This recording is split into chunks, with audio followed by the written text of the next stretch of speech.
Anda masih bersama kami di Kompas Bisnis, Saudara. Ada informasi dari Menko Bidang Infrastruktur dan Pembangunan Kewilayahan Agus Harimurti Yudhoyono menghadap Presiden Prabowo di Istana Kepresidenan untuk membahas persoalan kereta cepat WUS.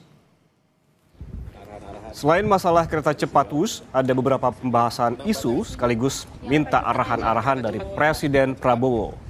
AHY menyampaikan pembahasan juga akan berkaitan dengan restrukturisasi utang proyek WUS dan pertemuan bakal diikuti pihak PT KAI untuk mendapatkan sejumlah petunjuk dan juga arahan dari Presiden Prabowo. Arahan-arahan dari beliau, Presiden tentang banyak isunya yang kereta cepat juga. Kereta cepat masuk kereta cepat. Ya. Ada KAI juga di dalam. Ya, tentunya kita ingin mendapatkan sejumlah guidance dari Bapak Presiden. Pembahasannya soal penyelesaian proyek atau soal restrukturisasi utang? Ya, tentu kita ingin melihat berbagai isu ya, termasuk KCIC Jakarta Bandung, ada permasalahan-permasalahan yang harus kita carikan solusinya juga dengan sejumlah opsi tentunya. Termasuk restruktur utang itu. Ya.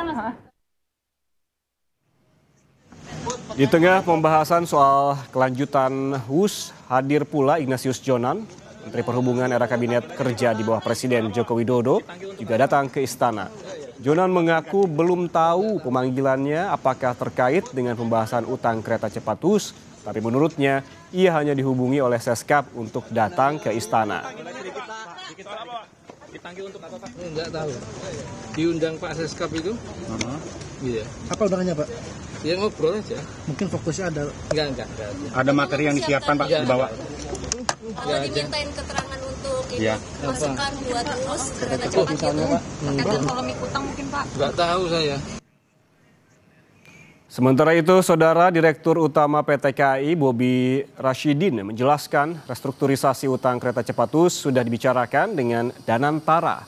Dalam waktu dekat, rapat terbatas juga akan digelar.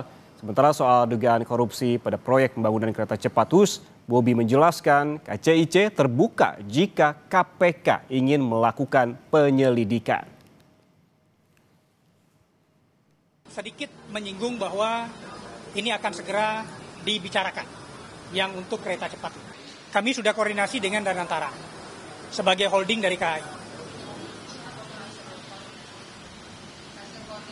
Lagi dibicarakan antara Danantara dengan pemerintah juga tentunya. Yang jelas PT Kereta Cepat Indonesia Cina sangat patuh dan taat kepada hukum dan kami sangat mendukung permintaan-permintaan data atau kesaksian dari KPK. Berapa besar dan bagaimana duduk perkara WUS ini? Total investasi proyek kereta cepat WUS adalah 7,27 miliar dolar Amerika Serikat. Angka ini, Saudara, setara dengan 118,8 triliun rupiah. Kalau pakai kurs 16.500 per dolar Amerika Serikat. Nilai ini juga sudah mencakup biaya tambahan pembengkakan. Dari total investasi ini, 75% diantaranya berasal dari utang. Utang ini berasal dari Bank Pembangunan China atau CBD. Mengutip Kompas ID, ini ternyata mematok bunga utang sampai 3,4%, lebih tinggi dari ekspektasi pemerintah sebesar 2%. Dari total investasi WUS, komposisi saham adalah 25%.